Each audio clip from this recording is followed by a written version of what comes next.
Dans la salle d'attente exiguë du commissariat d'Amiens, une femme victime d'harcèlement de son ex-mari. Elle vient déposer plainte contre lui. Elle craint que cela dégénère. De manière, il prend sa voiture pour faire des tours et me suivre. On va partir pour une plainte de harcèlement. D'accord. Les policiers d'Amiens enregistrent des centaines de plaintes par an. La manière dont ils reçoivent les victimes et recueillent leurs paroles est encore vivement critiquée par les bénévoles de l'association Femmes Solidaires. Il y avait une jeune femme à l'accueil et moi j'étais juste derrière et tout discrètement elle lui a dit « Vous avez vu, je voudrais porter plainte ». Bon, et là en effet, on l'a emmenée ailleurs, mais elle a fait la queue comme tout le monde, quoi. Pour les violences conjugales, on les sent quand même un peu plus formées qu'autrefois. Mais tout ce qui est violence sexuelle, alors là, il y a encore beaucoup de travail à faire. C'est-à-dire ? Pour l'écoute, parce que pour moi, normalement, ils ont le devoir d'écouter, de transcrire ce qu'ils entendent, et ils n'ont pas à juger déjà la personne. Or, c'est ce qu'ils font. Ils font des commentaires ? Oui.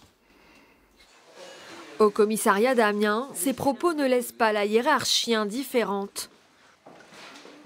La déontologie policière fait que nous recevons de manière neutre chacune des personnes qui rentrent dans ce commissariat. Il n'y a pas de remarques déplacées ni de jugement à apporter sur les cas et les personnes qui nous sont présentées. Voilà. Donc l'appréhension n'a pas lieu d'être. Bien sûr qu'il y a des axes d'amélioration à chercher dans la prise en charge, dans l'individualisation de l'accueil. Et ce sont des pistes et des réflexions que nous avons constamment. Dans les axes d'amélioration, au sein même du commissariat, les plaignantes sont désormais reçues par des assistantes sociales à temps partiel.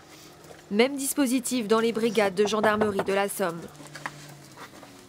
Nous, on se déplace à domicile, tandis que l'assistance sociale reçoit les familles au sein de la gendarmerie. Et après, à l'issue, on appelle ça des réunions passerelles, c'est-à-dire qu'on explique notre ressenti.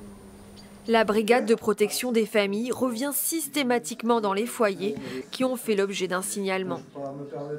Mes collègues donc, de Saint-Valery sont intervenus chez vous le 25 novembre. Vous avez déjà eu la visite de nos services le 4 janvier pour expliquer la situation. Qu'en est-il à l'heure d'aujourd'hui ? C'est un dispositif assez lourd, puisque au quotidien, des personnels de ce service sont sur le terrain pour aller revoir, écouter, être surtout attentifs à la problème des victimes et surtout les renseigner, parce qu'il y a une mésinformation encore aujourd'hui. Même si un gros travail a été fait d'information, on se doit d'aller au plus près d'elle pour justement lui expliquer ses droits et puis aussi expliquer les devoirs à l'auteur.